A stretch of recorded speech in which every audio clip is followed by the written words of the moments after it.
is Totally 80s, the podcast dedicated to the music of the greatest decade ever. So, turn up your Walkman, loosen that scrunchie, and get ready to talk 80s with your host, Lyndsey Parker. Hi, I'm Lyndsey Parker from Yahoo Entertainment and SiriusXM Volume, and this is another episode of Totally 80s. If this is the first time you're joining us, why not take a second to follow us at Totally 80s on Facebook and Instagram, or email us your comments and show ideas to podcast@totally80s.com. And you can also check us out on video at our Totally 80s YouTube channel, so do watch that if you are so inclined. And once again, joining me today is my partner in all things 80s, and today, 1981, all things 1981, Mr. John Hughes, the other John Hughes. Lyndsey, can we talk some more new wave, or are we going to move on today? I don't know. You know, it's funny because 1981 was such a mixed year, and this is part two of our 1981 discussion. We got into a lot of new wave talk in part one, which makes sense, you know, the second British invasion, the beginning of MTV, but there was a lot else going on. There was new wave, there was old wave, there was medium wave, and here on our wavelength to talk things, all things wave, we are welcoming back our special guest, Scott T. Sterling. He is a lifer when it comes to this. Let me tell you a little bit about this guy. So pretty much around 1981, in the early 80s, when Scott was barely a teenager, he became obsessed with a wide variety of music, not just new wave, but also heavy metal and soft rock and everything in between.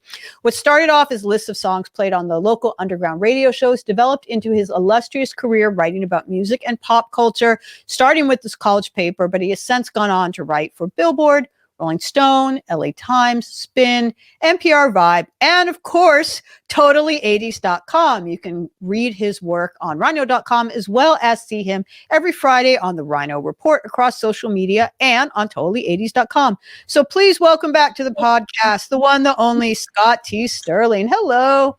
I love the 80s. How you doing? It's good to see you guys again. Good to see you again. We're still stuck in 1981, 40 years later and one whole podcast episode later, but it was such a monumental year. We really didn't get into all of it. So we had to have you back to talk about all the other stuff that went on in a year that was so important to pop culture that 4 decades later, it's still on our minds. We haven't even gotten to the fact that, you know, if people were only listening to the first half of this, they'd be like, oh, so the only thing that happened in 81 was new wave?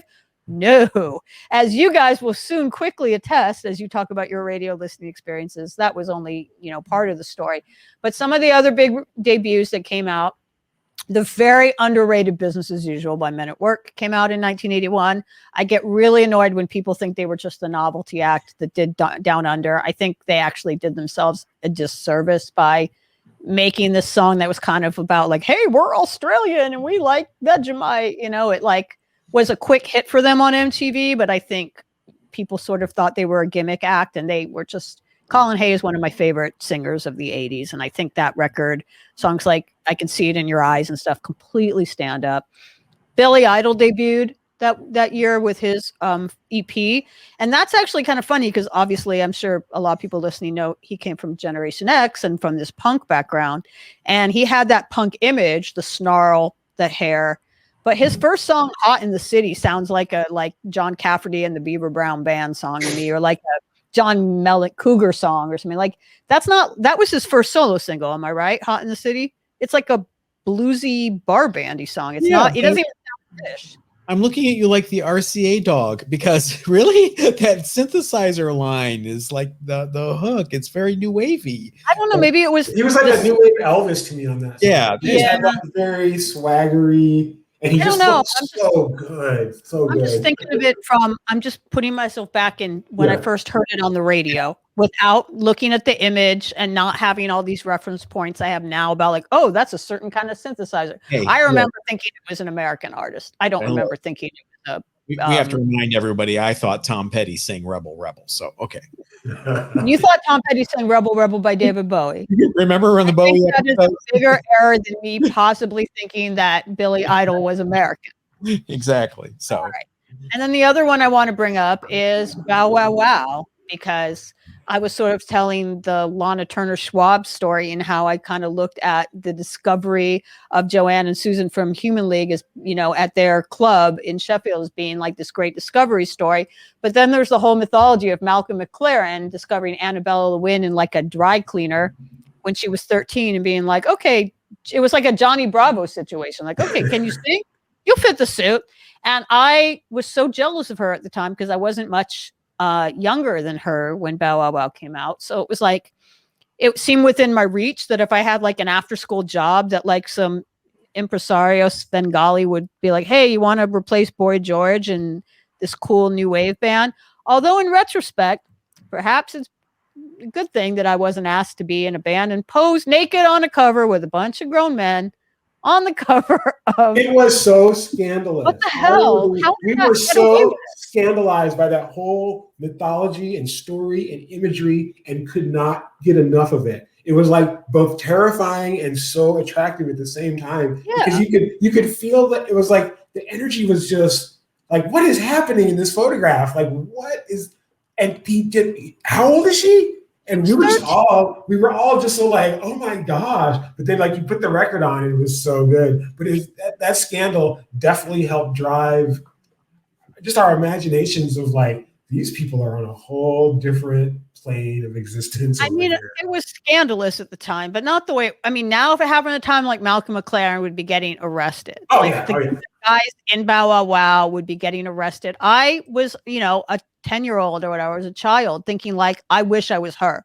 There was no part of me that was like, oh, I wouldn't want to be naked on the cover of, See Jungle, like with a bunch of men at twice my age. I was like, oh, I'm really jealous. Like she's a kid and she's all of my new wave dreams of being in this really cool band that's on the charts with, again, a cover, I Want Candy but that was later. But yeah, 1981, man. It was hard to even articulate what it was about the whole Bow Wow Wow imagery that kind of titillated us so much, but it did. It was just like, you could just feel that this wasn't supposed to be happening. It was even the way the photo was a copy of an old photo, but the way it was situated was like, we're hidden away in this corner by the lake where no one can see us up to our scandalous doings, whatever they are, with this random naked child. Yeah, I mean, now I look through the lens of, 40 years later and go, I feel kind of gross that didn't bother me at the time. But, I mean, the music actually still sounds quite avant-garde, at least on that first record. Really good. I'm kind of jealous you guys had exposure to this stuff. And all I remember is I used to record songs off the radio all the time.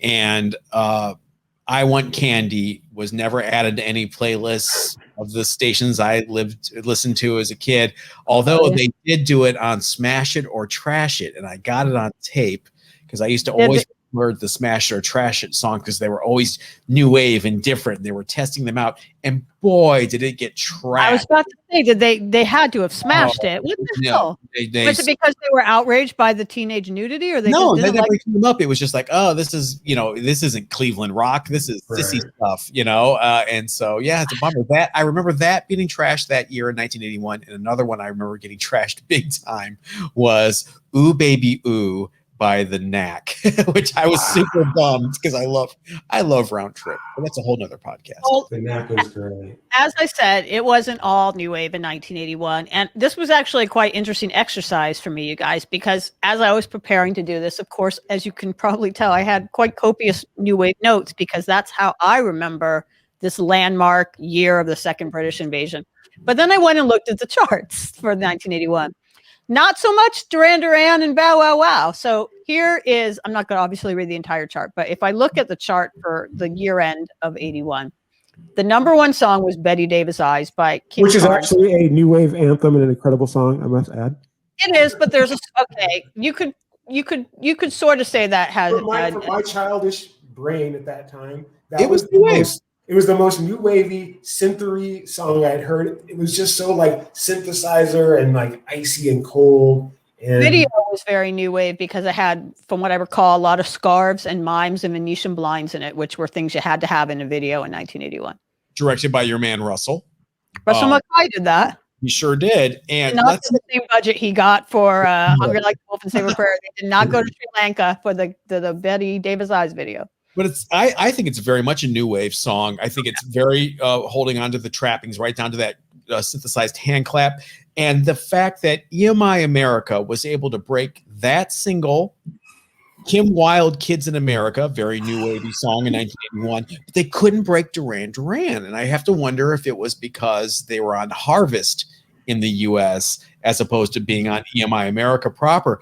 But the thing about Betty Davis Eyes, it was such a huge song, 9 non-consecutive weeks at number 1. It was knocked out of number 1 for 1 week by Stars on 45.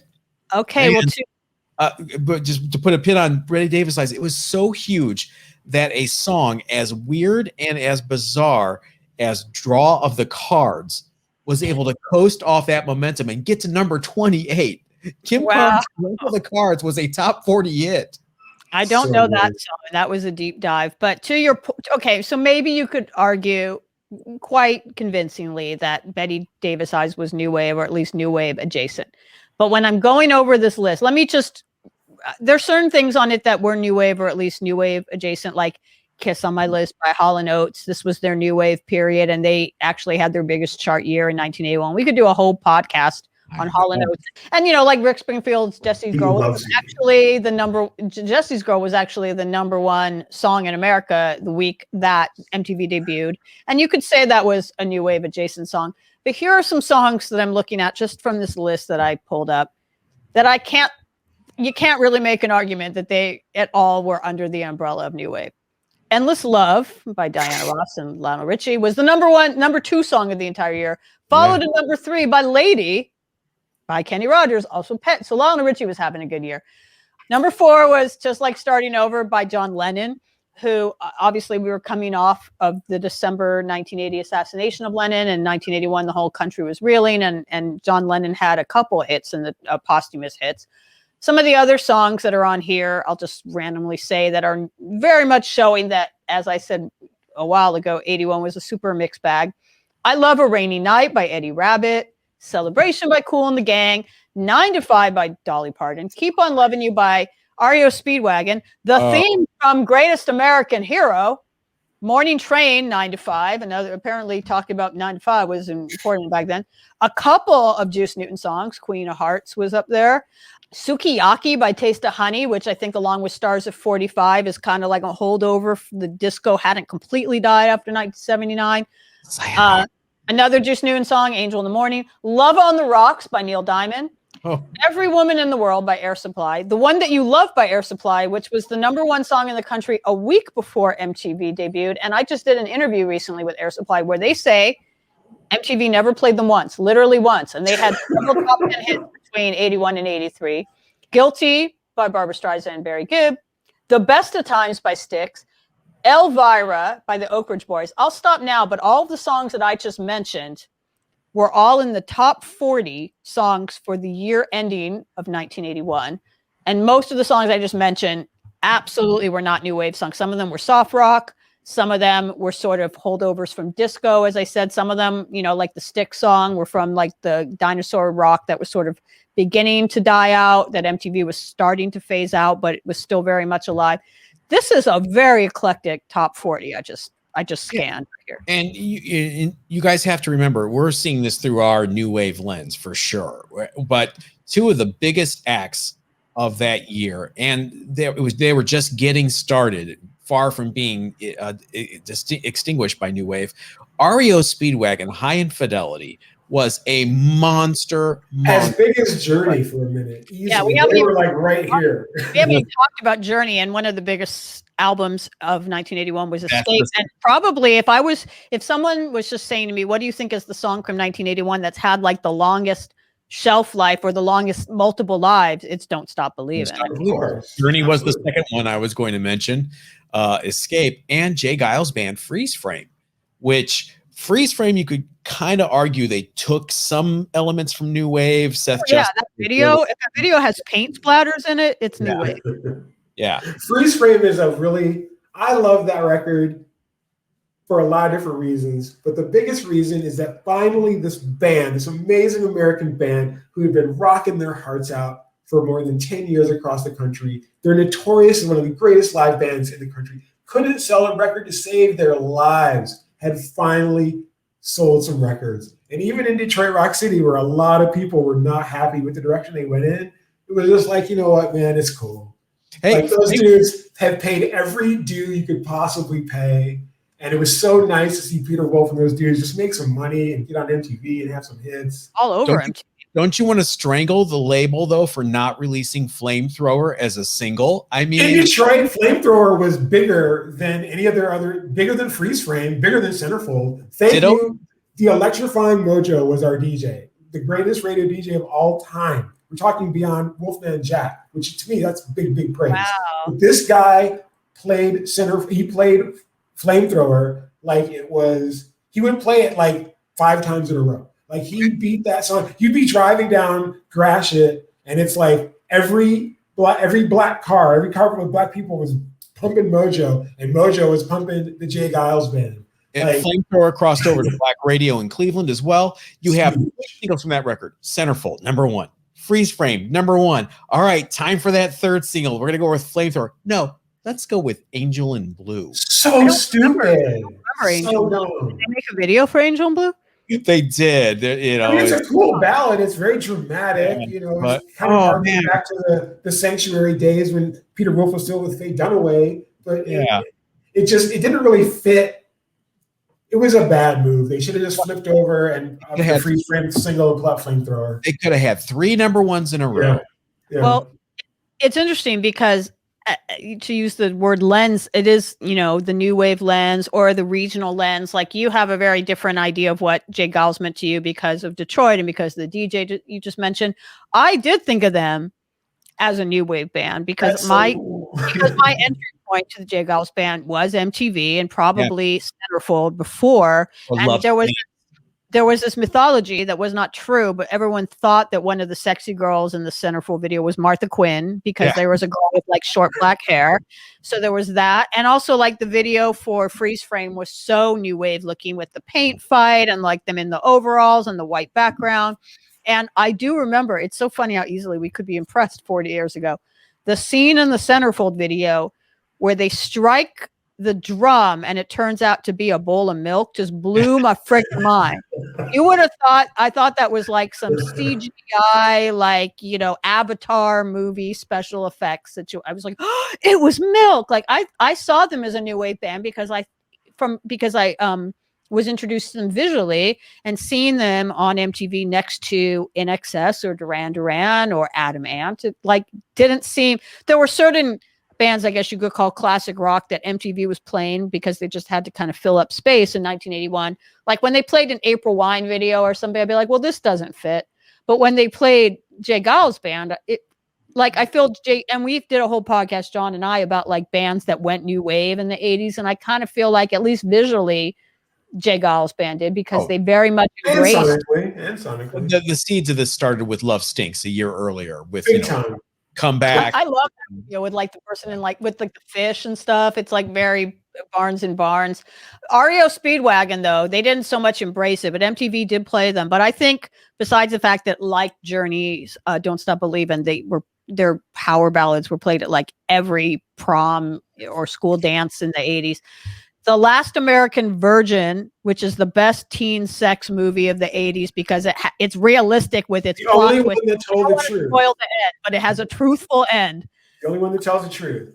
Absolutely. But I mean, REO Speedwagon was like all over that movie. It was practically like a Simon and Garfunkel, The Graduate situation. Like every 2 minutes, an REO Speedwagon. Like did someone related to REO Speedwagon direct that movie? Because they were all over it, but it really fit and it plays over the sad ending and forever seared REO Speedwagon in my brain. Here is how I know High Infidelity made it.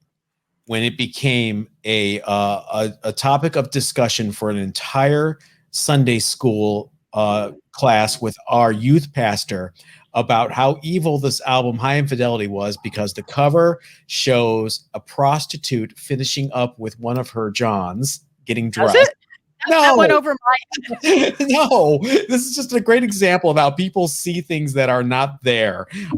And yeah, that's how I knew, I got to listen to this record. I mean, this was like the greatest recommendation for me. You know what I think is also, since we're on the subject of REO Speedwagon related misunderstandings, is there are certain songs that clearly were not meant to be love songs, like one that comes up is the One I Love by REM, or Every Breath You Take by The Police, that were clearly not meant to be a song that one should play at like their wedding or something.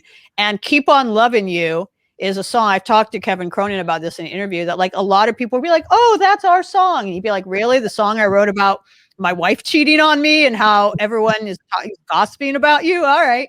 It's not meant to be like, I mean, I guess because they just hear the part goes, I'm going to keep on loving you, but that's a song about high infidelity. So, but that was definitely, to go back to sort of what we're talking about as we ease out of our new wave conversation, there was a lot of soft rock, like I mentioned, Air Supply were doing very well still in 1981.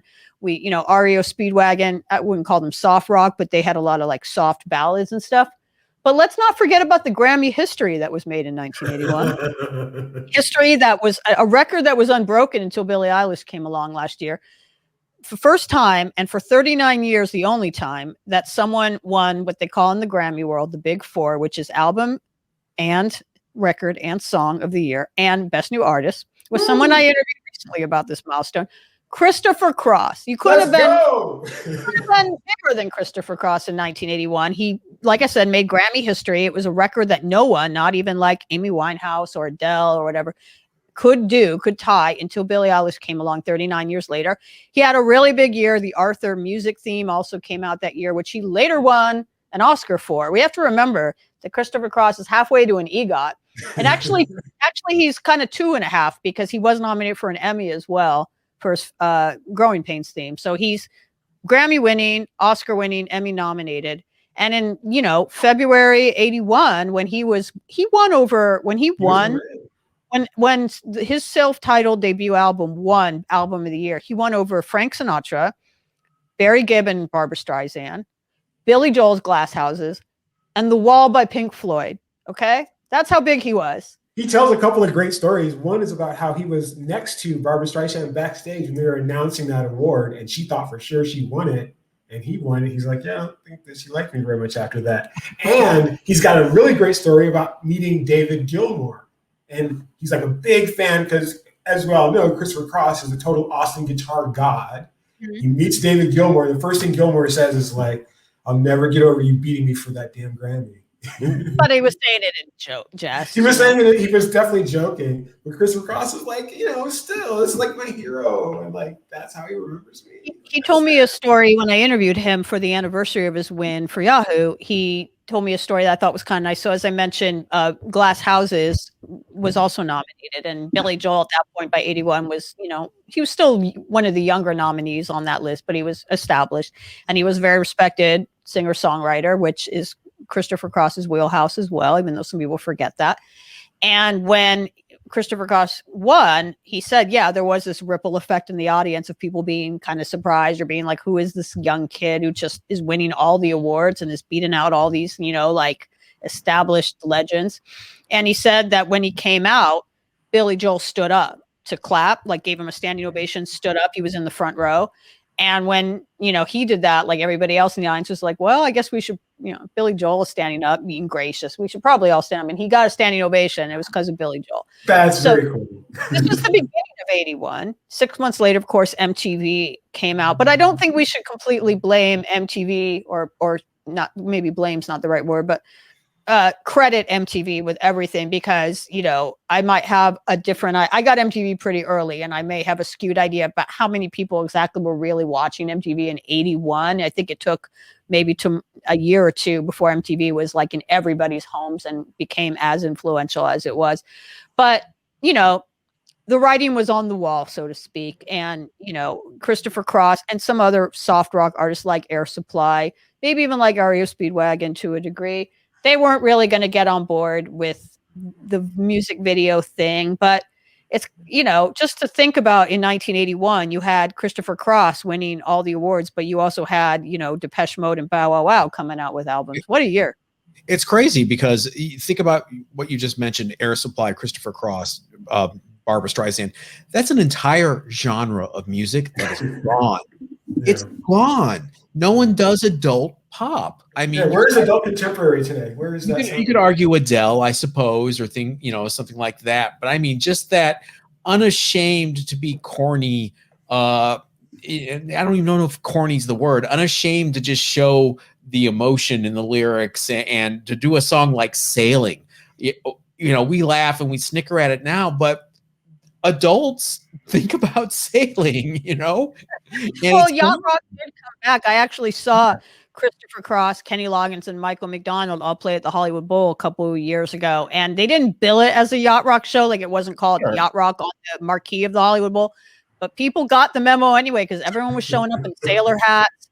I had a parasol on my drink. I wore a dress with parrots all over it. People were into it. I do think people are I hear elements of that music and certainly a group like Hall & Oates or whatever in modern music. But to go back to Hall & Oates, there were some bands that maybe were soft rock or soft rock adjacent. You could kind of say like songs like Rich Girl and She's Gone that Hall & Oates did in the 70s were that. But then they embraced the new wave thing. Hall & Oates absolutely did. As I mentioned, 1981 was their biggest year with the Private Eyes album. That was their biggest chart year. But someone who was sort of a soft rock person and then very much reinvented herself in 1981 was Olivia Newton-John when she got physical. Oh, yeah. You probably both have perspectives on the physical phenomenon, but I'm curious to hear both. I'm all ears. ONJ, WONJ, all Olivia, all the time. It was kind of scandalous at the time. It was like a real life Sandy transformation for her to go from this girl next door to like this sexy thing in eroticized gear. It started with Totally Hot, I knew Olivia, and then she really leaned in with Physical, and that was one of those songs, along with Do You Think I'm Sexy by Rod Stewart, that was forbidden in our household because of the lyrical content. But we listened to it anyway. Who cares? And, you had Heart Attack, Make a Move on Me. I mean, that album was a monster. And she brought headbands back. It was a whole thing. Leg warmers. One thing she contributed to the 80s. It was that. Also, she had her Koala Blue store. I have a Koala Blue sweatshirt.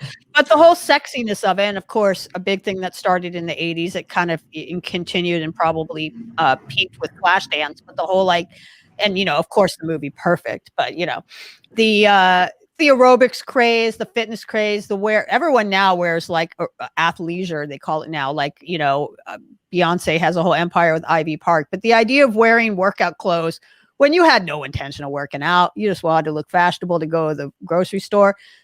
She was doing that. The leotards, the headbands, obviously, even though it was a song about getting sexy, it was like a double entendre about fitness. The music video is not aged well, I have to say.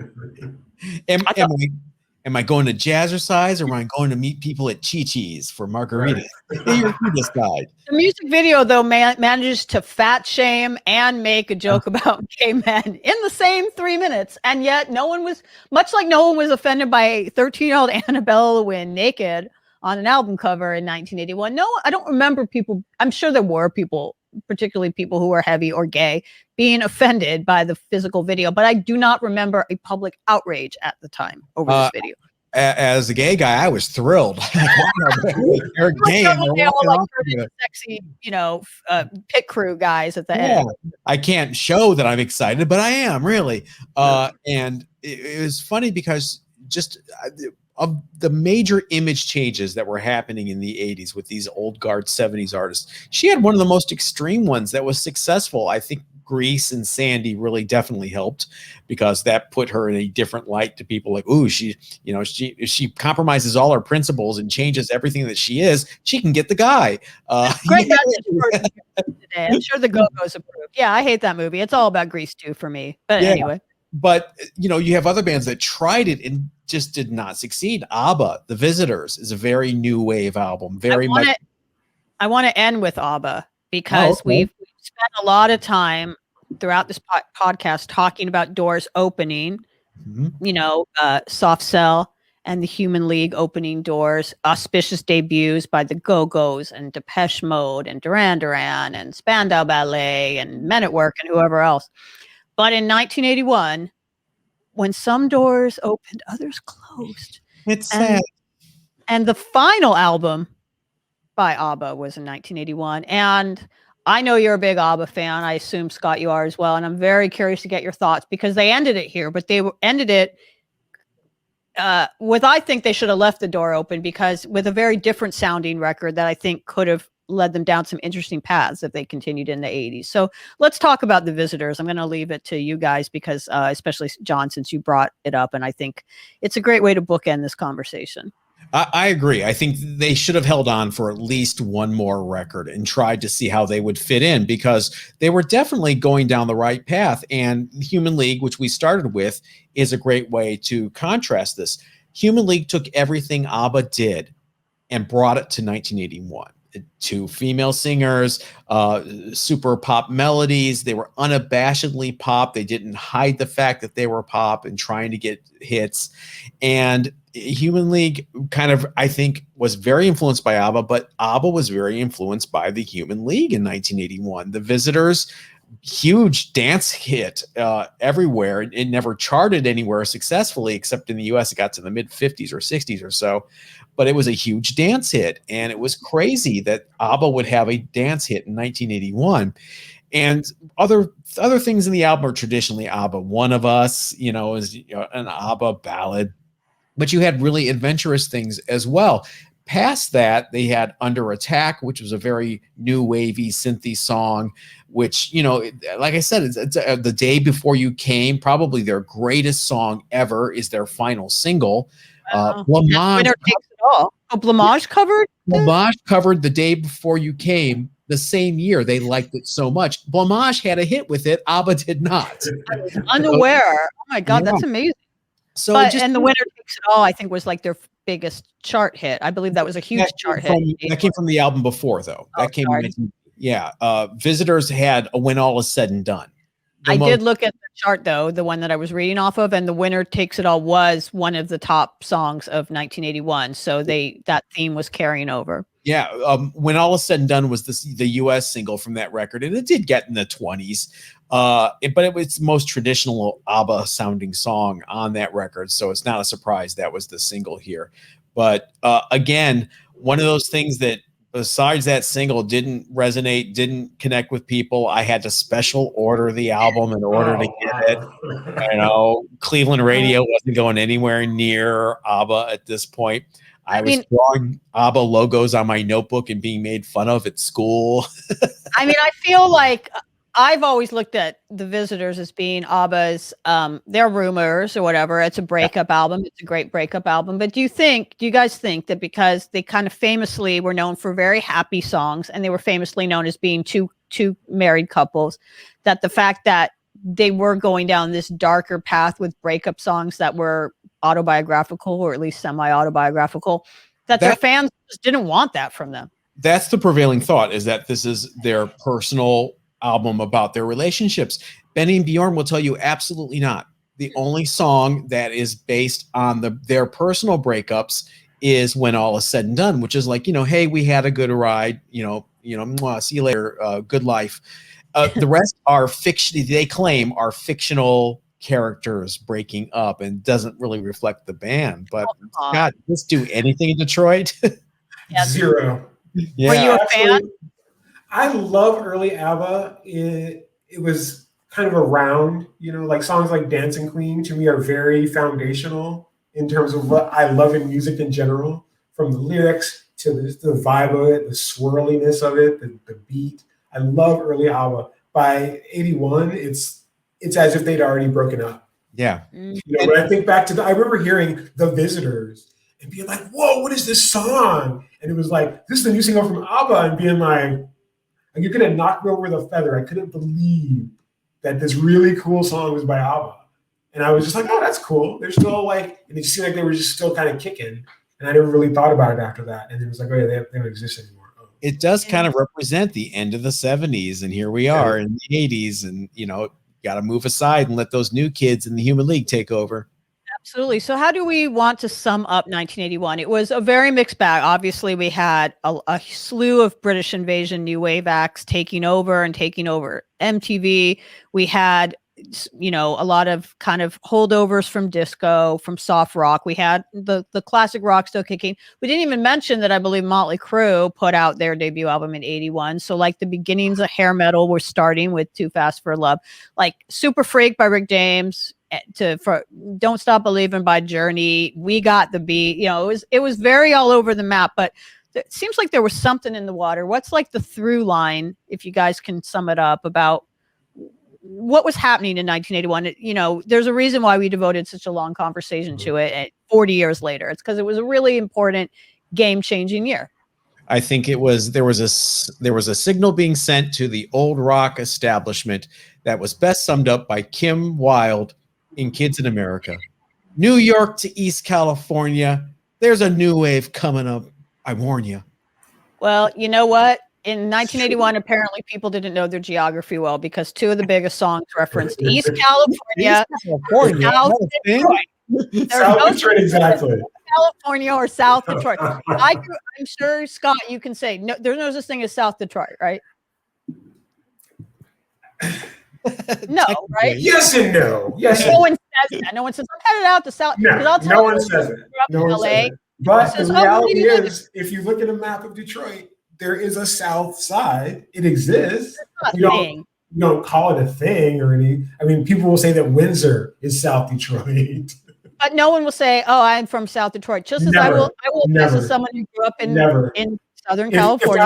If I were to say to someone in Detroit that I was from South Detroit, they would want to fight me. Well, if I said to someone, "Oh, I grew up in East California," they would be like, "Where?" Exactly. Like, I'm going to again and go stay in East California to get out of town. Why would you go to California and go to East California? You might as well just go to Arizona and Nevada and go to the Grand Canyon or Las Vegas. But anyway, geography aside, 1981 was a wonderful place that will forever live in our minds and our hearts. And it was a great year for music. It was the best of times. And the best of times. I've had the best of times. Actually, you know what? Actually, is a through line for all that music, the songwriting. If you even as people were losing and winning and trying out new sounds, and they were all writing such incredible songs, that underneath the affectation was a great song. And I think for me, I really missed the great song, the song that you can break down on a piano or guitar, and it's just an incredible song. Absolutely. 1981 was packed full of killer songs you could release today as brand new hits. Yep. Absolutely. And that is why we are still talking about many of those hits 40 years later. Thank you, guys. I've had such a great time. I'm Lyndsey Parker. I've been joined today by John Hughes and Scott T. Sterling, and we want to thank you for listening. Remember to give us a rate and review on your favorite podcast platform, and we'll catch you next time. This was Totally 80s, the podcast dedicated to the music of the greatest decade ever. Don't forget to follow us on Facebook and Instagram at Totally 80s, and please leave us a review on your favorite podcast platform. Until our next episode, catch you on the flip side.